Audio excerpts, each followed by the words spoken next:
नमस्कार विद्यार्थी मित्रांनो, यूट्यूब चॅनलमध्ये तुमचं स्वागत आहे.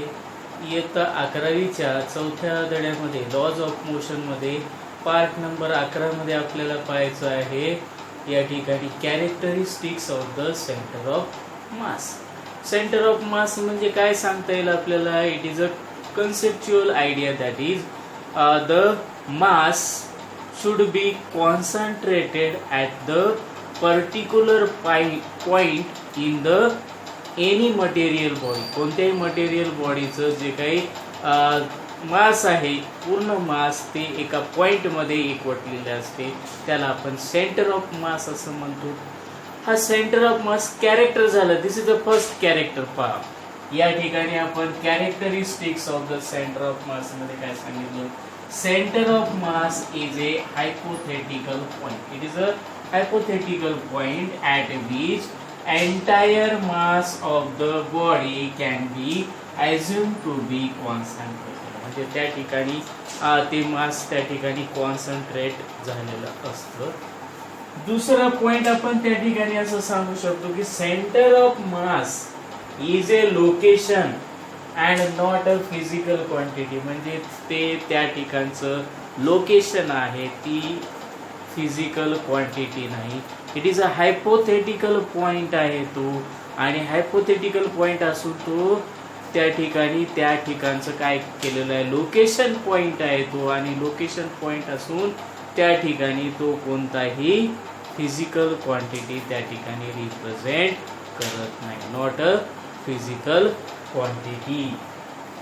हे सेकंड पॉइंट झाला, पहिला पॉइंट. आणि दुसरा पॉइंट पाहून घ्या. त्यानंतर पाहूया आपण नेक्स्ट तिसरा पॉइंट त्या ठिकाणी काय रिप्रेझेंट केलेला आहे?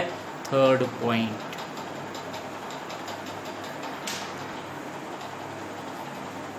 तिसरं कॅरेक्टर्स आपल्याला त्या ठिकाणी काय सांगता येते की centre of mass is a particle.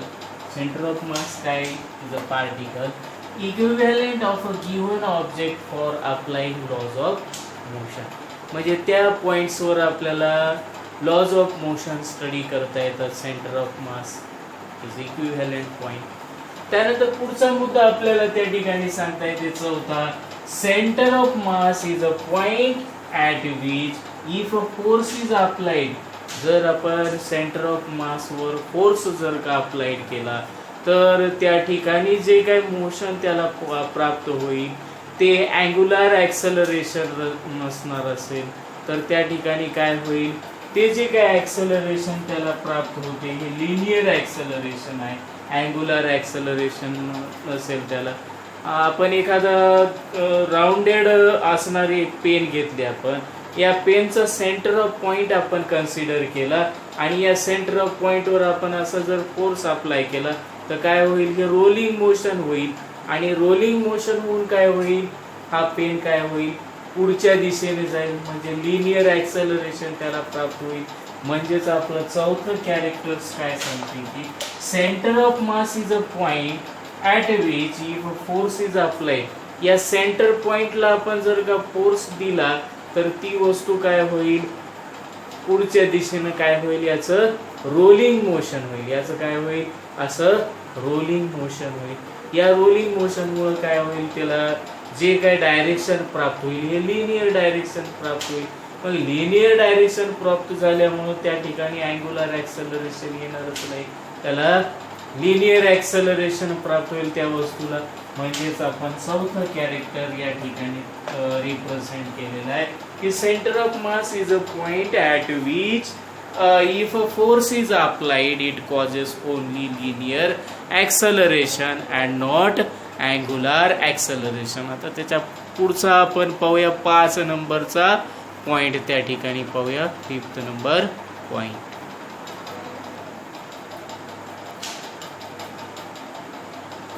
आता 5व्या कॅरेक्टरिस्टिक्स मध्ये आपल्याला काय सांगता येते की centre of mass is located at the centroid for a rigid body of uniform density.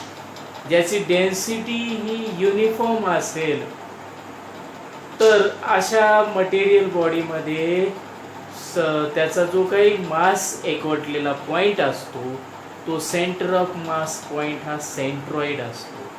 अर्थातच त्याची साईज सारखी असेल किंवा नसेल, त्या ठिकाणचं मास जे आहे युनिफॉर्म मास डेन्सिटी असेल, त्यामुळे अर्थातच त्याची साईज काय असेल, सारखी असेल. चारी बाजूनी साईज सारखी असेल. उदाहरणामध्ये क्यूब आहे, त्याच्यानंतर एखादं सर्कल आहे, त्याचा सेंटर पॉइंट काय असतो, त्याचा केंद्रबिंदू असतो, ज्यामुळे त्या केंद्रबिंदूमध्ये त्याचं पूर्ण मास काय असते, एकवटलेलं असतं. म्हणजे आपल्याला या ठिकाणी फिफ्थ पॉइंट काय सांगता येते, centre of mass is located at the centroid. म्हणजे सेंटर ऑफ मास हा सेंट्रॉइडवर लोकेट केलेला असतो किंवा ज्या एखाद्या रिजिड बॉडी ही त्याची युनिफॉर्म डेन्सिटी असते. नेक्स्ट पॉइंट आपल्याला काय सांगता येईल, centre of mass is located at the geometrical centre for a symmetrical. Symmetrical material body, asymmetrical material body असतात. म्हणजे त्या ठिकाणी ॲक्सिस प्रत्येक मटेरियल बॉडीच्या वेगवेगळे असतील, त्याला एसिमेट्रिकल मटेरियल बॉडी म्हणतात. ज्याची ॲक्सिस सारखीच असेल तर त्याला सिमेट्रिक बॉडी म्हणतो आपण. त्या ठिकाणी मासेस सारख्याच ॲक्सिस भोवती सारखेच डिस्ट्रीब्युशन झालेले असतात, त्याला सिमेट्रिक रिजिड बॉडी म्हणतो. अशी सिमेट्रिक रिजिड बॉडी ज्या याच्यामध्ये सिमेट्रिक मटेरियल असेल, युनिफॉर्म डेन्सिटी असेल, त्याचा जो काही जॉमेट्रिकल सेंटर पॉइंट लोकेट झालेला असतो तो म्हणजे सेंटर ऑफ मास असतो. म्हणजे centre of mass is located at the geometrical centre point. Geometrical centre point याच अशाच ठिकाणी येऊ शकतो की ज्या ठिकाणची रिजिड मटेरियल बॉडी जी आहे ती सिमेट्रिकल रिजिड बॉडी असेल आणि तिची डेन्सिटी कशी असेल, युनिफॉर्म डेन्सिटी असेल. त्याच वेळेस आपल्याला त्याला सेंटर ऑफ मास, त्याचा सेंटर पॉइंटला त्या ठिकाणी असेल. आता या ठिकाणी सातवं पॉइंट आपल्याला काय सांगता येते, location of centre of mass can be change only by external force. आपल्याला एक्सटर्नल फोर्स देऊन त्या ठिकाणी त्याचं लोकेशन, पॉइंटचं लोकेशन्स आपल्याला चेंज करता येते. सपोज आपण एक्सटर्नल फोर्स दिला म्हणजे त्याच्यावर वजन ठेवलं, सेंटर पॉइंट आहे पण या ठिकाणी मी वजन ठेवलं तर काय होईल, या ठिकाणचा जो काही साईज झालेला आहे ही युनिफॉर्म डेन्सिटी नाही झाली, इकडली आणि इकडली एसिमेट्रिक कंडिशन्स त्या ठिकाणी आलेली आहे. म्हणजे फोर्स देऊन आपल्याला त्याला एसिमेट्रिक कंडिशन्समध्ये त्या ठिकाणी आणता येईल. म्हणजेच आपल्याला त्या ठिकाणी फोर्स देऊन त्या ठिकाणी सेंटर पॉइंट कुठं जाईल, मग याचा सेंटर पॉइंट थोडा पलीकडे जाईल, म्हणजे इकडच्या बाजूला. या ठिकाणच्या ऐवजी काय होईल, या ठिकाणी तो सेंटर पॉइंट येईल. म्हणजे इथं जर मास टाकलं तर या ठिकाणी येईल, हा सेंटर पॉइंट असा येईल. आणि जर या ठिकाणी मास ठेवलेला असेल तर हा सेंटर पॉइंट त्या ठिकाणी चेंज होईल. म्हणजे ज्या ठिकाणी आपण फोर्स जास्त वापरलेला आहे त्याच दिशेनं काय होईल, सेंटर पॉइंट एक्झॅक्टली त्या दिशेने पुढे पुढे सरकल्या जाईल. म्हणजेच आपल्याला या ठिकाणी location of centre of mass can be change. त्याचं सेंटर ऑफ मास आपल्याला चेंज करता येते. एक्सटर्नल अनबॅलेन्स फोर्स त्या ठिकाणी दिला. अनबॅलेन्स म्हणजे हा बॅलेन्सिंग फोर्स झाला. याला एक फोर्स आपण दिला तर या ठिकाणी काय होईल, हे अनबॅलेन्स होईल. अनबॅलेन्स झाल्यामुळे याचा सेंटर ऑफ पॉइंट काय होईल, चेंज होईल, कुणीकडे जाईल. ज्या ठिकाणी वेट जास्त आहे, एसिमेट्रिसिटी जास्त आहे, एसिमेट्रिकली हा रिजन जास्त आहे, त्यामुळे इकडं होईल त्याचा सेंटर ऑफ मास पॉइंट. म्हणजे आपल्याला सेंटर ऑफ मास पॉइंट एखाद्या रिजिड मटेरियल बॉडीमध्ये आपल्याला चेंज करता येते by applying the external unbalance force वापरून आपल्याला तो काय करता येतो, चेंज करता येतो. लोकेशन आपल्याला त्या ठिकाणी चेंज करता येते. ही झाली सातवं कॅरेक्टर्स. आता नेक्स्ट पुढचं कॅरेक्टर्स पाहूया, 8 नंबर कॅरेक्टर्स. आता पाहूया 8 नंबरच्या पॉइंट्समध्ये इंटरनल फोर्स जो असेल लाईक ड्युरिंग कोलिजन और एक्सप्लोजन.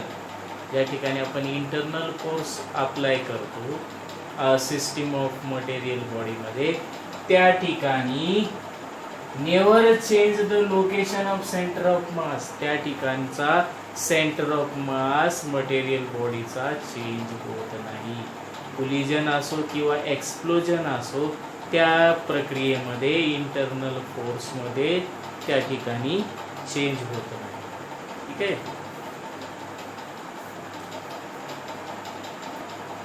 आता पहा याच्यामध्ये नंबर 9 नंबरचा पॉइंट आपल्याला पाहायचा आहे. Number 9, position of centre of mass depends only upon bye, कशावर अवलंबून आहे, डिस्ट्रीब्युशन ऑफ मासेस.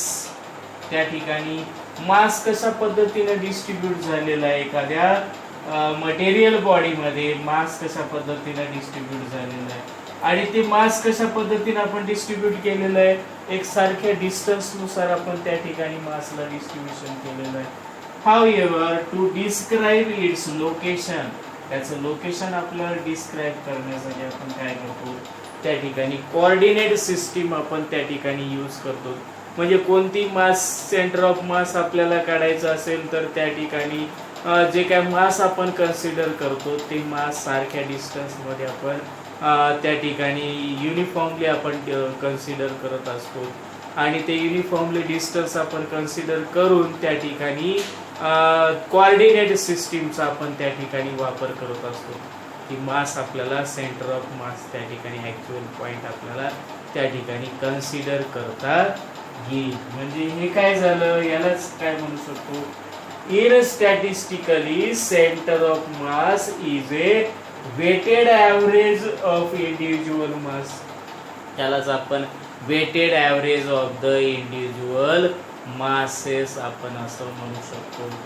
त्यालाच weighted average of mass. F equal to m a. आपण ॲक्सेलरेशनचं पाहिलं A1 A2 A3 A4, F equal to m a म्हणजे mass into acceleration, म्हणजेच त्याला वेटेड ॲव्हरेज ऑफ मास आपण त्याला त्या ठिकाणी म्हणू शकतो. स्टॅटिस्टिकली आपण या पद्धतीने आपण 9 नंबरचा पॉइंट्स आपण त्या ठिकाणी रिप्रेझेंट केलेला आहे. 10 नंबरचा पॉइंट्स आपल्याला काय सांगता येते, पॉइंट नंबर 10 आपण कशा पद्धतीने त्या ठिकाणी रिप्रेझेंट करू शकतो. पॉइंट नंबर 10 पहा. 10 नंबरच्या याच्यामध्ये आपल्याला सेंटर ऑफ मासचा आपल्याला कॅरेक्टरिस्टिक्स काढायचे. What is the characteristics of the centre of mass? For a system of particles, the center of mass need not coincide with any of the particles. म्हणजे कोणत्याही पार्टिकलवर त्या ठिकाणी कोइन्साइड नसेल. हा 10 पॉइंट झाला. While the 11 point काय सांगता येते, while balancing an object on a pivot, the line of action of weight must pass through the center of mass and the pivot. Quite often this is an unstable equilibrium. त्यालाच आपण unstable equilibrium condition असं म्हणतो. त्यानंतर 12 point काय सांगता येते, centre of mass of a system of only 2 particles divides the distance between the particles in an inverse ratio of their masses. That is, it is closer to the heavier mass. Heavier मासेसच्या जवळ त्या ठिकाणी closure असेल. पुढचा point 13 काय सांगता येते, centre of mass is a point about which the summation of movements of mass in the system is 0. त्या ठिकाणची system of mass is equal to 0 असेल. 14वा पॉइंट आपल्याला सांगते, if there is an axial symmetry for a given object, the center of mass lies on the axis of symmetry. Axis of symmetry मध्ये त्या ठिकाणी centre of मास असू शकतो. आणि 15वा पॉइंट काय सांगता येते, if there are multiple axis of symmetry for a given object, the centre of mass is at there point of intersection. त्या पॉइंट ऑफ इंटरसेक्शनवर त्या ठिकाणी आपल्याला त्याचा सेंटर ऑफ मास येऊ शकतो. सिमेट्रिक याच्यामध्ये मल्टिपल ॲक्सिस जर असतील तर त्याच्या इंटरसेक्शन पॉइंटवर काय येईल तो सेंटर ऑफ मास येईल. Centre of mass need not be within the body. See at the photo given below. Other example are a ring, a horseshoe, etc. म्हणजे काही वेळेला या ठिकाणी centre of mass of point आपल्याला त्या ठिकाणी need not be considered at that point that where whole material body should be concentrated. या पद्धतीनं आपल्याला त्या ठिकाणी सेंटर ऑफ मास आपल्याला वेगवेगळ्या पद्धतीनं त्या ठिकाणी लोकेट करता येतो. अशा पद्धतीनं आपण 14 कॅरेक्टर्स त्या ठिकाणी 16 कॅरेक्टर्स पाहिलेलं आहे. म्हणजे शेवटच्या कॅरेक्टरमध्ये आपल्याला काय सांगते ते centre of mass need not be within the body. त्या बॉडीमध्ये विदिन द बॉडी असू शकत नाही. See at that diagram number this. त्यामुळं आपल्याला काय सांगता येते की या ठिकाणी centre of mass picture 4.1 estimated centre of mass किंवा gravity of high jumper doing for Fosbury clock. मग आता त्या ठिकाणी म्हणून आपण काय कन्सेप्ट काढली नंतरची कन्सेप्ट काय centre of gravity. Centre of मासच्या ऐवजी आपण त्या ठिकाणी काय कन्सेप्ट काढलेली आहे सेंटर ऑफ ग्रॅव्हिटी कन्सेप्ट काढलेली आहे. बघा सेंटर ऑफ ग्रॅव्हिटी म्हणजे काय सांगता येते की center of gravity of a body is the point around which the resultant torque due to force of gravity on the body is analogous to the center of mass. It is the weighted average of gravitational force. म्हणजे आपण त्या ठिकाणी वजनाची तुलना त्या ठिकाणी consider करत असतो आणि त्याचं होल वजन त्या ठिकाणी आपण कन्सिडर करतो. वेट म्हणजे मास आणि ॲक्सलरेशन आपण त्या ठिकाणी कन्सिडर करतो. म्हणजे वेट त्या ठिकाणी कन्सिडर करतो. आणि हे वेट आपण कशाशी कन्सिडर केलेलं आहे पृथ्वीवर असेल तर आपण या ठिकाणी mass into acceleration due to gravity याचा प्रॉडक्ट आपण त्या ठिकाणी कन्सिडर करतो. mgw equal to mg that weight we have to consider. 14 नंबरचं जे काय कॅरेक्टर सांगितलं त्या कॅरेक्टरवरून आपल्याला त्या ठिकाणी काय कन्सिडर करणार की न्यू कन्सेप्ट आपण सेंटर ऑफ ग्रॅव्हिटी काय सांगते की त्या ठिकाणी सेंटर ऑफ ग्रॅव्हिटी म्हणजे काय सांगता येईल. What is a centre of gravity. Next article आहे आपला centre of gravity. Consider here the centre of gravity म्हणजे आपल्याला त्या ठिकाणी नेमकं स्टडी करायची आहे. पहा आता पहा सेंटर ऑफ ग्रॅव्हिटी कन्सेप्ट सांगण्यासाठी आपण काय केलेलं आहे की ही एक रेझिन मटेरियल बॉडी आपण या ठिकाणी कन्सिडर केली. प्रत्येक रेझिन बॉडी या ठिकाणचं मास आहे m1 m2 m3 dash n प्रकारे त्या ठिकाणी मास डिस्ट्रीब्यूट झालेला आहे. आणि या ठिकाणी त्या material body which is in the influence of acceleration due to gravity अर्थमध्ये आहे. आणि अर्थमध्ये असताना आपण कोणती मटेरियल बॉडी जर त्या ठिकाणी हँगिंग करून ठेवलेली असेल तर ती काय होते की त्या एका पर्टिक्युलर पॉइंटमध्ये त्या मटेरियल बॉडीचं काय झालेलं असते वेट हे एकवटलेला असतो. जो पॉइंट त्या ठिकाणी कॉन्सन्ट्रेट झालेला आहे that is a term of a point. That point at which the whole weight should be concentrated. म्हणजे हे वेट या ठिकाणी कॉन्सन्ट्रेट झालेलं असेल त्याला कोणत्याही पोझिशन मध्ये तुम्ही ठेवा टांगत ठेवा त्याला तर काय दिसेल आपल्याला या ठिकाणी की या पर्टिक्युलर केस मध्ये काय होईल असं जर आपण त्याला टांगत ठेवलं तर काय होईल या ठिकाणी त्या सिमेट्रिक कंडिशन मुळे काय होईल due to the symmetry of the masses and the force which is acting on these material body. या मटेरियल बॉडी मध्ये ग्रॅव्हिटेशनल फोर्स त्या ठिकाणी ऍक्ट झालेला असतो आणि त्या ग्रॅव्हिटेशनल फोर्स मुळे काय होईल की याचा एक पर्टिक्युलर सेंटर पॉइंट आहे. म्हणून आपण काय म्हटलं याचे डेफिनेशन सांगत असताना the centre of gravity of a body is defined as a point through which the total weight of a body always acted vertically downward. खालच्या दिशेने असेल vertically downward what ever may be the position, त्याची position कोणती असू शकते, असं जरी ठेवलं तरी त्याचा तो सेंटर ऑफ पॉइंट त्या ठिकाणी येईल आणि त्यामुळे ती काय होईल, ती मटेरियल बॉडी त्या ठिकाणी इक्विलिब्रियम कंडिशन्स मध्ये त्या ठिकाणी स्थिरावल्या जाईल. त्यालाच आपण सेंटर ऑफ मास पॉइंट आपण त्या ठिकाणी कन्सिडर करतो.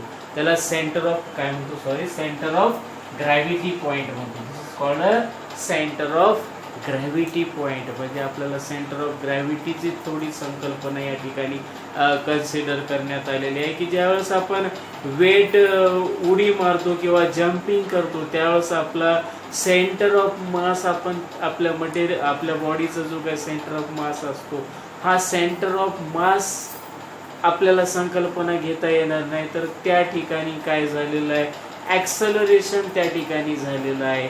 Influence in the present of acceleration due to gravity. याच्यामध्ये ॲक्सलरेशन ड्यू टू ग्रॅव्हिटीमध्ये त्या वस्तूचं काय झालेलं आहे, त्या ठिकाणी मोशन झालेलं आहे, त्याच्यावर फोर्स ॲक्ट झालेला आहे आणि त्यामुळे आपण ती सेंटर ऑफ ग्रॅव्हिटीची संकल्पना मांडलेली आहे की तो एक पॉइंट आहे, that is a location of the point at which the total weight should be conserve or constant at that point. मग त्या ठिकाणी मटेरियल बॉडी कोणत्याही पोझिशनमध्ये असू द्या, त्याचा जो काय centre of mass centre of ग्रॅव्हिटीचा जो काय पॉइंट असेल, हा सेंटर ऑफ ग्रॅव्हिटीचा पॉइंट त्या ठिकाणी काय दर्शविला जातो, सेंटर ऑफ ग्रॅव्हिटी त्या ठिकाणी total centre of gravity should be concentrated at that point. त्या पॉइंटवर त्याची सेंटर ऑफ ग्रॅव्हिटी टोटली त्या ठिकाणी कॉन्झर्व झालेली असते किंवा एकवटलेली असतो. तो पॉइंट आपण त्याला सेंटर ऑफ ग्रॅव्हिटी असं म्हणलेलं आहे. हा सेंटर ऑफ ग्रॅव्हिटी आपण या ठिकाणी डिस्कस केलेला आहे की फॉर युनिफॉर्म ग्रॅव्हिटेशनल फील्ड असेल तर त्या युनिफॉर्म ग्रॅव्हिटेशनल फील्ड मध्ये आपल्याला सेंटर ऑफ मास घेत असताना आपण यूज फॉर सेम पर्पज सारख्या पण this property can be use to determine the centre of gravity of a laminar किंवा laminar means like a leaf म्हणजे पान, 2 डायमेन्शनल ऑब्जेक्ट. त्या ठिकाणी आपण त्याचा जो काही सेंटर ऑफ ग्रॅव्हिटी आपण या ठिकाणी आकृतीमध्ये पाहत आहोत. या आकृतीमध्ये पाहिल्यामुळे तो पान काय होते, त्या ठिकाणी स्थिरावल्या जाते. झाडाचं पान एका ठिकाणी स्थिर त्या पॉइंटमध्ये काय झालेला असतो, एकवटलेला असतो, जेणेकरून त्याचं मास त्या ठिकाणी काय झालेलं असते, बॅलेन्स झालेलं असते. म्हणून त्याला आपण सेंटर ऑफ मास पॉइंटच्या ऐवजी आपण काय घेतो, त्याला सेंटर ऑफ ग्रॅव्हिटी. म्हणजेच आता आपल्याला या ठिकाणी सांगता येईल की centre of mass is a fix property for a given rigid body in spite of any orientation आणि सेंटर ऑफ ग्रॅव्हिटी में depends upon non uniformity of gravitational field in turn will depends upon the orientation for object on the earth. This will be possible only if the size of object is comparable to that of Earth. Size at least few thousand kilometer असायला पाहिजे पृथ्वीच्या तुलनेमध्ये. म्हणजेच त्या ठिकाणी centre of gravity आपल्याला त्या ठिकाणी मांडता येते की त्या ठिकाणचा ग्रॅव्हिटेशनल फोर्स सुद्धा त्या ठिकाणी स्ट्रॉंगर ग्रॅव्हिटेशनल फोर्स असेल तर आपल्याला त्या ठिकाणी सेंटर ऑफ ग्रॅव्हिटी आपल्याला त्या ठिकाणी काढता येईल. म्हणजे सेंटर ऑफ ग्रॅव्हिटी आपल्याला त्या ठिकाणी तुलनात्मक दृष्टीनं आपल्याला त्या ठिकाणी मांडता येईल. म्हणजे सेंटर ऑफ ग्रॅव्हिटी ही आपल्याला पृथ्वीच्या मासच्या तुलनेपेक्षा तो लहान असला पाहिजे आणि त्याचबरोबर पृथ्वीचं जे ॲक्सलरेशन ड्यू टू ग्रॅव्हिटी हे स्ट्रॉंगर असलं पाहिजे. त्याच वेळेस आपल्याला त्या मटेरियलमध्ये आपल्याला सेंटर ऑफ ग्रॅव्हिटी पॉइंट त्या ठिकाणी आपल्याला काढता येते. सेंटर ऑफ ग्रॅव्हिटी पॉइंट आपल्याला त्या ठिकाणी काढता येते. ही आपल्याला संकल्पना आपल्याला त्या याच्यामधून आपल्याला सेंटर ऑफ ग्रॅव्हिटी या आर्टिकलमध्ये आपल्याला त्या ठिकाणी पाहता येईल. ओके